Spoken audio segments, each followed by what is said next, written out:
시청자 여러분 안녕하십니까? 헬로티비 뉴스입니다. 13일부터 추석 특별 방역 대책이 시행됩니다. 가정 내에서 가족 모임 인원이 최대 8명까지 허용되는 등 일부 방역 수칙이 완화됐습니다. 네, 하지만 지역 곳곳에서는 여전히 집단 감염이 이어지고 있습니다. 주말 사이 인천에서는 병원 2곳에서 집단 감염이 발생해 수십 명이 확진 판정을 받았습니다. 김진재 기자입니다. 인천 남동구의 한 대학병원에서 코로나19 집단 감염이 발생했습니다. 지난 11일 해당 병원에 입원 중이던 환자 A씨가 요양병원으로 옮기기 전 실시한 코로나 검사에서 양성 판정을 받았습니다. 이후 A씨가 입원했던 층에 환자와 직원 등 600여 명을 대상으로 전수검사가 이루어졌고 환자 9명과 직원 2명 등 모두 25명이 지난 12일 추가로 확진 판정을 받았습니다. 방역당국은 확진자가 발생한 층을 동일 집단 격리한 뒤 3일 간격으로 코로나 검사를 실시할 예정입니다. 인천 계양구의 한 병원에서도 진단키트 검사에서 환자 3명이 양성 반응을 보여 해당 병동에 대해 전수검사를 진행한 결과 지난 12일 환자 32명과 직원 2명 등 34명이 확진 판정을 받았습니다. 이외에도 어린이집과 직장, 학교 등에서 집단 감염이 이어지면서 13일 기준 인천에서는 신규 확진자 151명이 발생했습니다. 지난 11일 경기도 김포시에서는 화이자 백신을 접종한 20대 남성 B씨가 접종 5일 만에 집에서 숨진 채 발견됐습니다. B씨는 접종 이후 두통 증상을 보였으며 기저질환이 있었던 것으로 알려졌습니다. 경찰은 정확한 사망 원인을 확인하기 위해 오는 14일 B씨의 시신을 국립과학수사연구원에 부검 의뢰할 예정입니다. 경기도에서는 13일 기준 부천 16명, 김포 12명 등 모두 402명이 신규 확진 판정을 받았습니다. 헬로티비 뉴스 김진재입니다. 국내 코로나19 백신 1차 접종자가 3,300만 명을 넘어섰습니다. 추석 전까지 전 국민 70% 접종을 목표로 한 정부의 계획은 순항 중인데요. 네, 반면 국내 거주 중인 외국인들의 백신 접종률은 상대적으로 저조합니다. 부평구는 외국인들의 백신 접종을 독려하는 안내 현수막도 내걸었습니다. 이재필 기자가 보도합니다. 9일 기준 인천 지역의 코로나19 백신 1차 접종자 수는 약 178만 명. 인천 지역 전체 백신 접종 대상자의 약 61%가 1차 백신 접종을 마쳤습니다. 반면 백신 1차 접종을 마친 인천의 등록 외국인은 지역 외국인 수의 약 30%에 불과합니다. 인천 지역 접종률의 2분의 1 수준입니다. 일각에서는 백신 부작용에 대한 불안감이 외국인들의 접종률을 낮췄다고 이야기합니다.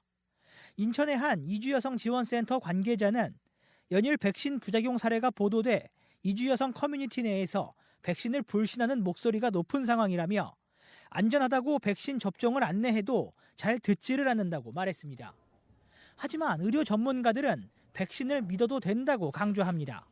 특히 지역 내 감염 확산을 막기 위해 백신 접종률을 높여야 한다고 입을 모읍니다. 많은 분들이 백신 접종을 맞게 되면은 일단 감염 예방 효과도 있고 또 중증으로 가는 것을 좀 낮춰주는 효과는 충분히 기대가 될 수가 있겠고요. 그다음에 사회적 거리두기에 참여해 주시고 예방 접종 순서가 되면 적극적으로 맞아주시는 노력들이 필요할 것 같습니다.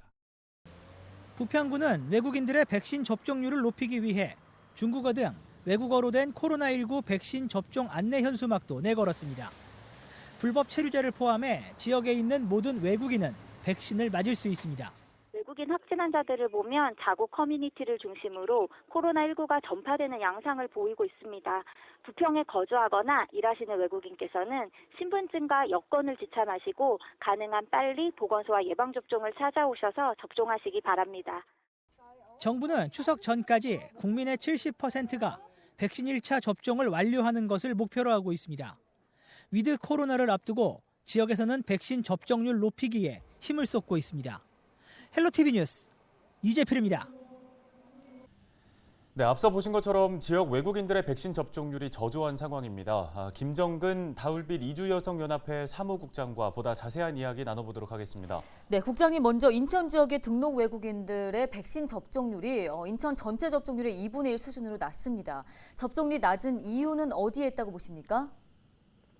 제 생각으로는 등록 외국인 중에 F6 즉 결혼 이민자와 다른 비자의 경우 다른 성향이 좀 보이는 것 같은데요. F6 또는 국적 취득자는 내국인과 동일하게 1, 2차 접종을 받을 수 있는 조건이라 문제가 없다고 볼 수 있는데 그 외 외국인은 1차 접종으로 완료되는 얀센 백신에 대한 불신감을 가지고 있어서 접종률이 좀 낮아지는 걸로 보여집니다. 네, 지금 이주 여성 지원단체에서 활동 중이시잖아요. 백신 접종에 대한 이주 여성들의 분위기는 어떻습니까? 네, 현장 분위기는 뭐 국내인과 동일하다고 볼 수 있는데 방송을 통해서 좀 전해지는 접종 후기라든지 뭐 불안감 조성이 좀 있는 것 같아요. 그래서 망설이는 부분이 좀 있지 않나 그렇게 생각됩니다. 예, 위드 코로나로 가기 위해서는 이 지역 외국인들의 백신 접종률을 높여야 하는 상황인데요. 정부와 지자체가 어떠한 역할을 해야 한다고 생각하시는지요? 예, 우선은 국내인이 선호하지 않는 얀센 백신을 권유보다는 시간이 좀 걸리더라도 국내인과 동일하게 1, 2차 접종을 통해서 불안감 해소 및 단기나 장기 체류 구분 없이 인간의 존엄성 차원에서 공평하게 접종이 이루어져야 한다고 생각됩니다. 예. 네, 오늘 도움 말씀은 여기까지 듣겠습니다. 지금까지 다울빛 이주여성연합회 김정근 사무국장이었습니다. 다음 소식입니다. 인천시와 서울대학교 병원이 지역 공공보건의료 역량 강화에 긴밀히 협력하기로 합의했습니다. 두 기관은 13일 시청 대접견실에서 인천 지역의 공공보건의료 체계 강화를 위한 업무 협약을 체결했는데요. 앞으로 두 기관은 감염병 및 항공 관련 국가 재난 대응 의료시설 확충과 공공의료발전 정책협의체 구성 등에 서로 협력한다는 방침입니다. 박남춘 인천시장은 서울대병원과 상호 협력해 지역에 보다 발전된 공공보건의료 체계가 구축될 수 있도록 노력하겠다고 말했습니다. 인천 본부세관이 국제 우편을 이용해 마약을 국내로 밀수한 혐의로 20대 남성 A씨를 검찰에 구속 송치했습니다. A씨는 지난 6월부터 8월까지 다크웹에서 가상화폐로 구매한 엑스터시 등 마약 339정을 국제 우편물로 국내에 밀수입한 혐의를 받고 있습니다. 그는 집 근처 아파트와 상가들의 주소지를 도용해 마약 밀수에 활용한 것으로 확인됐습니다. 인천 본부세관은 우편함의 우편물을 수시로 비워 자신의 명의가 범행에 도용당하지 않도록 주의해야 한다고 강조했습니다. 인천시가 추석을 앞두고 오는 17일까지 지역 건설공사 현장을 대상으로 불공정 행위 특별 점검에 나섭니다. 인천시는 기간 동안 지역의 모든 공사 현장을 대상으로 임금과 장비 대금 등의 체불 여부를 점검할 계획입니다. 적발된 업체는 행정 처분할 방침입니다. 이종선 인천시 종합건설본부장은 추석을 앞두고 공사 대금이 조속히 지급될 수 있도록 최대한 노력하겠다고 말했습니다. 인천시교육청이 추석 연휴 공직자들의 직무 관련 비위 행위와 방역지침 위반 등을 예방하기 위해 공직 기강을 점검합니다. 이번 점검은 시교육청 직속기관과 유치원, 초중고등학교 등 전체 교육기관을 대상으로 진행되는데요. 관행적 금품, 향응 수수를 비롯한 비위 행위와 코로나19 방역지침 위반, 복무규정 위반, 재난, 사고 발생에 대비한 비상대비태세 소홀 등을 집중 점검합니다. 시교육청은 점검 결과 중대한 비위 행위에 대해서는 무관용 원칙에 따라 처리할 계획입니다. 또 앞으로 기강 확립을 위한 불시 공직기강 점검을 실시해 공직사회의 신뢰도를 높여나갈 예정입니다. 도성원 교육감은 청렴하고 깨끗한 조직문화 정착을 위해 비위 사건이 발생하지 않도록 선제 대응해 청렴한 인천교육청 이미지 제고에 최선을 다하겠다고 강조했습니다. 김포 지역 7번째 공공도서관이 오는 30일 마산동에 문을 엽니다. 김포시 마산동 마리미공원에 위치한 마산도서관은 여행을 주제로 한 공공도서관인데요. 사회적 거리두기 단계 연장으로 개관식은 연기됐지만 오는 30일부터 도서관 이용은 가능합니다. 마산도서관은 지하 1층, 지상 3층 규모로 건립됐으며 도서 5만여 권과 자료 90여 종이 비치될 예정입니다.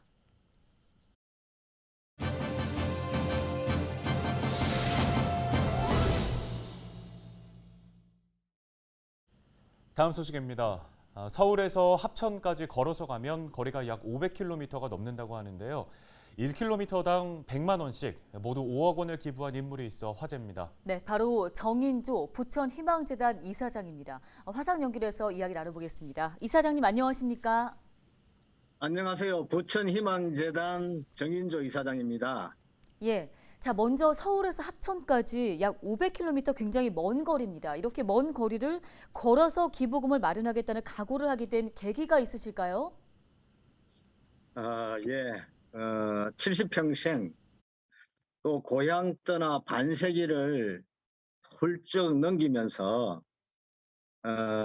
어릴 적 고향에서 꼴 뜯고 소먹이던 그런 아슬한 추억, 또 좀 어떻게 보면 참 가족 사이 애달픈 이런 것들을 생각하면서 고향으로 한번 가봐야 되겠다 하는 그런 생각을 가졌습니다. 그리고 특별하게 지난 70년을 생각할 적에 여러 가지 맺은 인연을 생각하면은 너무 많은 배려와 사랑을 받았다. 그 사랑을 이제 돌려줄 때가 된 것이 아닌가 하는 그런 생각에서 걷기와 또 기부를 연계시키는 그런 생각을 하게 된 것입니다. 예, 그렇습니다. 네. 네, 올해 연세가 70, 무려 17박 18일 동안 꾸준히 걷는 노익장을 과시하셨는데요. 걸으면서 힘들었거나 또 가장 기억에 남는 순간 있을까요? 예, 작년에 걷기로 했다가 무기 연기를 하면서 언제 그러려고 생각을 하다가 사실은 8월에 출발하기로 했는데 예기치 않게 늦장마에 태풍이 온다고 뭐 그런 예보를 듣고 출발해서 걱정이 참 태산 같았습니다. 그러나 태풍도 폭우도 없어서 너무너무 감사했습니다. 그러나 도중에 건강 이후에는 사실 답사를 못한 그런 길이라 도중에 한 뭐 5시간 정도 걸어서 제자리로 온 그런 경우도 있었고 하루에 한 뭐 2~3번씩 다른 길로 들어가 가지고 다시 돌아오는 그런 해프닝이 좀 있었어요.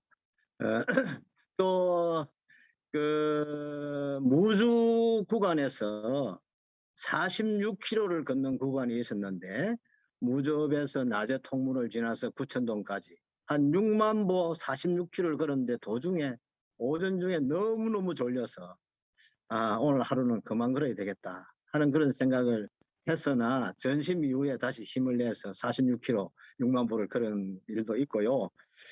또 발가락에 물집이 같은 위치에 3번이나 나고 낫고를 되풀이해서 도중에 진통제를 한번 먹은 적도 있습니다. 그러나 우리 몸의 회복력이 신기할 정도로 참 빠르게 회복이 되는군요. 너무 감사합니다. 예. 예, 자, 이번 프로젝트를 통해서 특별히 알리고 싶은 점이 있으신지 궁금하고요. 또 앞으로의 계획에 대해서도 한 말씀 부탁드리겠습니다. 예, 저희 고향 합천은 그 소멸 순위 4위에 해당되는 그런 아주 참 인구가 너무너무 급격하게 줄어드는 그런 곳입니다. 한때 20만 인구가 지금 4만 5천밖에 되지 않아요.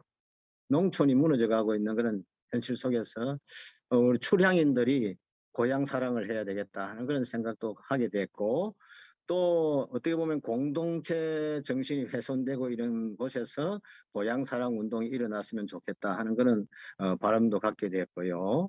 이와 함께 정말 우리 현실 사회의 모순의 모든 종결점이 되는 이 남북 분단 이것을 평화, 화해로 해결되겠다는 그런 마음가짐으로 한 걸음 한 걸음을 걸었습니다. 이와 함께 정말 금강이남은 금수강산이라는 우리 말이 정말 맞다. 정말 아름다운 우리 산천이다. 이 산천을 걷는 길을도 개발하면 참 의미가 있겠다. 많은 사람이 걸으면서 자신을 돌아보는 그런 기회가 되기를 바라는 마음도 간절했습니다. 네, 감사합니다. 네. 네, 오늘 인터뷰 소중한 시간 내주셔서 감사합니다. 관련 소식은 여기까지 듣겠습니다. 지금까지 부천희망재단 정인조 이사장이었습니다. 헬로티비 뉴스, 오늘 저희가 준비한 소식 여기까지입니다. 네, 시청해주신 여러분 고맙습니다.